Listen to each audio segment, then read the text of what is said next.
Assalamualaikum warahmatullahi wabarakatuh. Alhamdulillahi ala ihsanih wa syukru lahu ala taufiqihi wa amtinanih wa asyhadu an la ilaha illallah wahdahu la syarika lah ta'ziman li syanih wa asyhadu anna Muhammadan abduhu wa rasuluhu ad-da'i ila ridwanih sallallahu alaihi wa ala alihi wa ashabihi wa ikhwanih amma ba'du. Alhamdulillah, ma'asyiral ikhwa wal akhwat fid din rahimakumullah. Kita bersyukur kepada Allah Subhanahu wa taala atas semua limpah nikmat dan karunia-Nya. Alhamdulillah, di kesempatan kali ini kita lanjutkan kembali kajian kitab yang sangat bermanfaat, kitab Al-Bidayah wan Nihayah, buah karya dari Al-Imam Al-Hafidh Ibnu Katsir rahimahullah taala. Sekarang kita berada di Al-Halaqah Al-Khamisata Asyar, halaqah yang ke-15 atau sesi kajian yang ke-15. Sekarang kita akan membahas tentang kisah Hud alaihi salam, kisah Nabi Allah Subhanahu wa taala dan Rasulnya Hud alaihi salatu wassalam. Ya, barakallahu fikum. Hud alaihi salatu wassalam tentu ya masih dari keturunan Nabi Nuh alaihi salatu wassalam. Disebutkan di sini nasabnya adalah Hud ibnu Shalih ibnu Arfahshad ibnu Sam ibnu Nuh alaihi salam. Ya, jadi dia masih keturunan dari putra Nabi Nuh yang selamat bersamanya, yang 3 orang itu, yaitu Sam, anaknya Nuh alaihi salatu wassalam. Ada juga yang mengatakan nasab yang lain, ada yang mengatakan dia Abir ibnu Shalih ibnu Arfahshad ibnu Sam ibnu Nuh, ya berbeda sedikit. Ada juga yang mengatakan nasab yang lain, yang jelas dia dari keturunan Nabi Nuh alaihi salatu wassalam, dari anaknya yang bernama Sam. Taib. Ibnu Jarir rahimahullah ta'ala juga menyebutkan bahwa Nabi Hud ini berasal dari kabilah yang disebut dengan kabilah Ad, Ibnu Aus, Ibni Sam, Ibni Nuh. Ya, ini asal kabilahnya atau asal sukunya. Maka mereka dikenal dengan kaum Ad. Ya, yang mereka ini adalah Araban, orang Arab yang tinggalnya di Al-Ahqaf. Makanya disebutkan mereka di dalam Al-Quran di surat Al-Ahqaf, di akhir-akhir surat Al-Ahqaf. Ahqaf artinya gunung-gunung pasir, ya, gunung-gunung pasir yang ada di Yaman, ya, antara Amman dengan Hadramaut, yang mereka ini termasuk daerah pesisir laut, ya, yang disebut dengan nama Syahar. Kemudian mereka punya lembah yang disebut dengan Wadi Mughith. Mereka ini biasanya kebanyakannya tinggal di kemah-kemah yang memiliki a'midah dhikham, ya, yang memiliki tiang-tiang yang sangat besar. Makanya Allah Subhanahu wa taala menyebutkan di dalam Al-Qur'an, "Alam taro kaifa fa'ala rabbuka bi'ad irama dzatil imad allati lam yukhlaq mithluha fil bilad." Tidakkah kamu melihat bagaimana apa yang Allah perbuat terhadap kaum Ad, ya, penduduk Iram yang memiliki tiang-tiang yang besar, allati lam yukhlaq mithluha fil bilad, yang belum pernah diciptakan seperti itu. Ya, Allah belum pernah menciptakan suku seperti itu atau kabilah seperti itu sebelumnya. Ini yang disebutkan oleh Allah Subhanahu wa taala dalam Al-Qur'an dalam surat Al-Fajr. Dan mereka ini yang dimaksud dengan Ad di sini adalah kaum Ad generasi pertama yang disebutkan dalam Al-Qur'an Adanil Ula. Ya, Ad al-Ula. Kaum Ad generasi yang pertama. Taib. Mereka disebut dengan penduduk Iram atau kota Iram, yang banyak disebutkan atau disebutkan di dalam ayat-ayat Al-Quran kisah tentang mereka. Akan tetapi ada kisah yang tentu tidak benar, ya, yang dikritik oleh Imam Ibnu Katsir rahimahullah taala di sini. Barang siapa yang menyangka bahwasanya Iram itu adalah kota yang berpindah-pindah di permukaan bumi ini, kadang-kadang ada di Syam, kadang-kadang ada di Yaman, kadang-kadang ada di Hijaz, ya, di Arab, ya, di sekitar Mekah dan Madinah, kadang-kadang di tempat yang lain. Kata beliau, faqad ab'ada naj'ah, orang yang menyangka seperti ini sungguh, ya, jauh dari kebenaran. Tidak ada dalil, tidak ada sandaran untuk menyatakan pernyataan ini, ya. Sebagaimana beliau juga mengkritik orang yang menyangka Iram itu adalah kota yang terbuat dari emas dan perak, yang bisa berpindah-pindah di negeri-negeri. Maka ini persangkaan yang salah, yang tidak didukung dengan dalil sama sekali, kata beliau. Kemudian juga di sini ada keterangan yang menyebutkan bahwa Nabi Hud atau Rasul Hud alaihi salatu wassalam adalah yang pertama kali berbicara dengan bahasa Arab. Akan tetapi Imam Ibnu Katsir rahimahullah taala mengatakan yang lebih kuat atau yang lebih dekat dengan kebenaran adalah bahwa Nabi Adam alaihissalatu wassalam yang pertama kali berbicara dengan bahasa Arab, yang pertama kali menggunakan bahasa Arab. Taib, ada riwayat yang disebutkan di dalam Sahih Ibnu Hibban tentang nabi-nabi dan rasul yang diutus oleh Allah Subhanahu wa taala. Ada 4 di kalangan mereka yang dari kalangan Arab, yaitu Hud, Nabi Saleh, Syuaib, dan Nabi Muhammad sallallahu alaihi wasallam. Ini riwayatnya sahabat Abu Dzar radhiyallahu taala anhu, tapi riwayat ini sanadnya sangat lemah, bukan cuma lemah tapi sangat lemah. Nah, adapun kita ketahui kaum Arab yang saat ini adalah tentu dari keturunan Nabiullah Ismail ibnu Ibrahim Al-Khalil alaihi wassalatu wassalam. Taib. Kemudian di sini penjelasan dari Imam Ibnu Katsir rahimahullah taala, wal maksud anna adan wa hum adun al-ula kanu awwala man abadal asnam ba'da tufan wa kana asnamuhum thalathah Suda wa Samuda wa Hara. Ya, kaum Ad adalah, maksudnya kaum Ad yang generasi pertama, mereka ini yang pertama kali menyembah berhala setelah banjir bandang besar yang menimpa semua permukaan bumi di zamannya siapa? Nabi Nuh alaihi salatu wasalam. Setelah itu yang pertama kali melakukan kesyirikan lagi adalah kaum Ad ini. Maka Allah Subhanahu wa taala mengutus kepada mereka akhahum Hudan, saudara mereka sendiri dari kalangan mereka sendiri, yaitu Nabi Hud alaihi salatu wasalam, untuk mengajak mereka kembali ke jalan Allah Subhanahu wa taala, untuk menyerukan mereka kembali kepada apa yang pernah diserukan oleh Nabi Nuh alaihi salatu wasalam.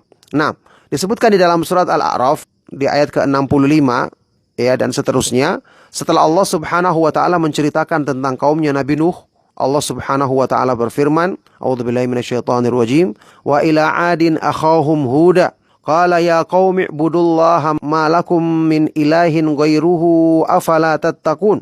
Qala al-mala'u alladhina kafaru min qaumihi inna lanaraka fi safahati wa inna lanadhunnuka minal kadhibin. Qala ya qaumi laysa bi safahatu walakinni rasulun min rabbil alamin. Uballighukum risalati rabbi wa ana lakum nasihun amin. Dan kepada kaum Ad kami utus saudara mereka yaitu Hud. Dia menyerukan kepada kaumnya, wahai kaumku, sembahlah kepada Allah semata-mata. Tidak ada sembahan yang benar bagi kalian selain Allah. Apakah kalian tidak mau menjadi orang yang bertakwa?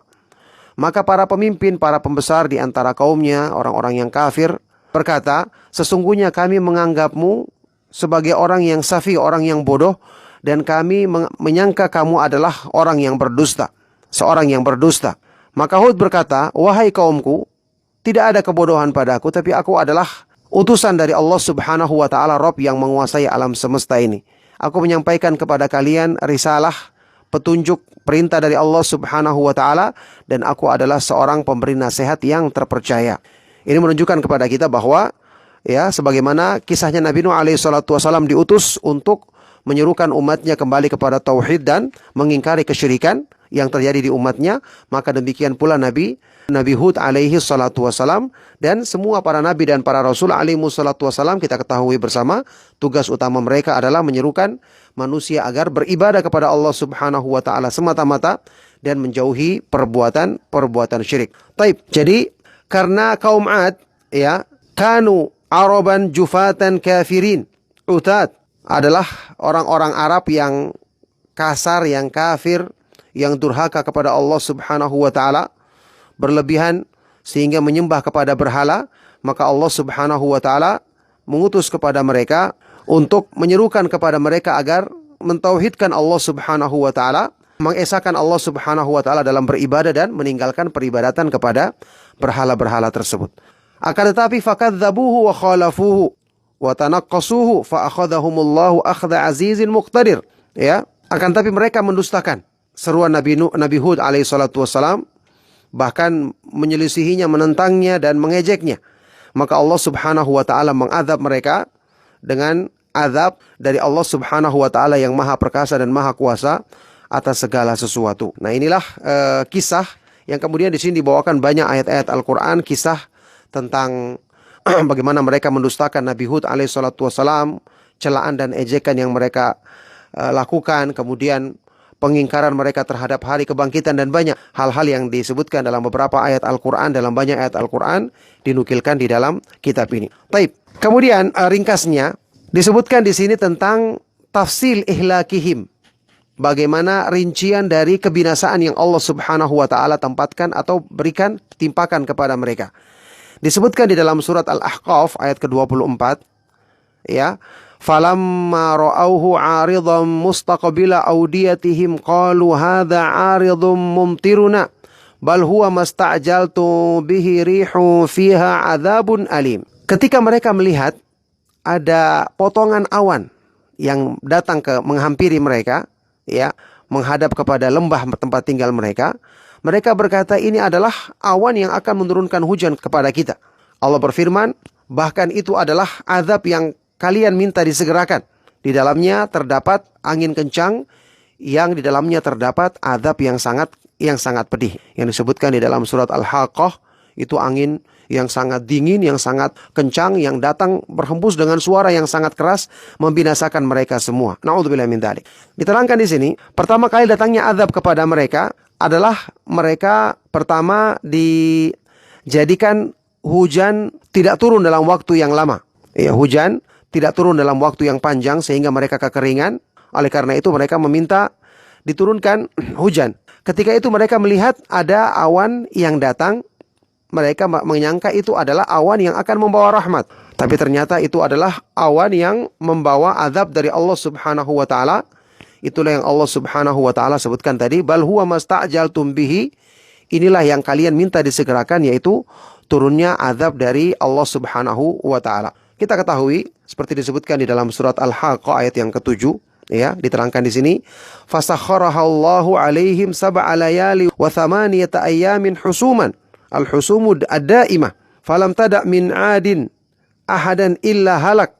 Maka Allah Subhanahu wa ta'ala jadikan angin kencang yang sangat dingin itu, yang sangat kuat itu, yang menimpa mereka selama 7 hari, selama 7 malam dan 8 hari berturut-turut, tidak berhenti. Maka tidak menyisakan seorang pun dari kaum 'Ad yang durhaka tentu saja, kecuali Allah binasakan mereka. Ya, tentu saja Nabi Hud alaihi salatu wassalam bersama orang-orang yang beriman, Allah Subhanahu wa ta'ala jadikan mereka berpindah, ya, ditempatkan di tempat yang tersembunyi, tertutup, yang kemudian mereka diselamatkan dari azab tersebut, ya, sebagaimana yang tentu Allah Subhanahu wa ta'ala janjikan kepada orang-orang yang beriman.